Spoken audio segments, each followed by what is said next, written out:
Matapos ang World Teachers Day noong isang linggo, sinalubong naman ng mga guro mula sa Minanga Elementary School sa Morong Bataan ang Mental Health Awareness Month sa pamamagitan ng pagdaraos ng isang webinar.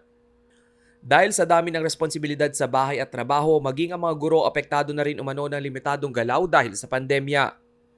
Sari-sarili na umano silang diskarte kung paano may itatawid ang module distribution at ilan pang gawain sa paaralan. Kasi limited yung ways para mailabas yung mga mga anxieties mo eh.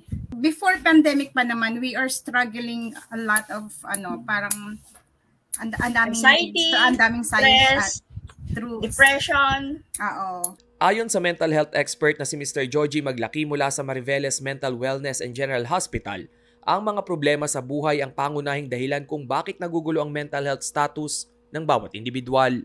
Naapektuhan ang kanilang kalusugang pangkaisipan, no, dahil sobrang dinibdib nila ang problema nila, hindi sila mawala, parang hinigop na sila ng kanilang mga problema. Dagdag pa ni Maglaki, base umano sa pag-aaral ng Department of Health, 86% ng mga Pilipino ang stress na sa epektong dulot ng pandemya.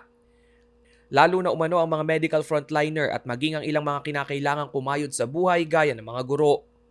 Kabilang umano sa nagpadagdag ng stress level ng mga guro ay ang pagpapalit ng mode of teaching. Yung migration from face-to-face learning, no? Paano pa kung hindi ganun ka-stable yung internet mo? Yung financial difficulties, kasi nga itatawid mo yung pamilya mo eh. Yung unang-una yung pagkain mo, tapos kailangan ng anak mo ng mga gadgets, no?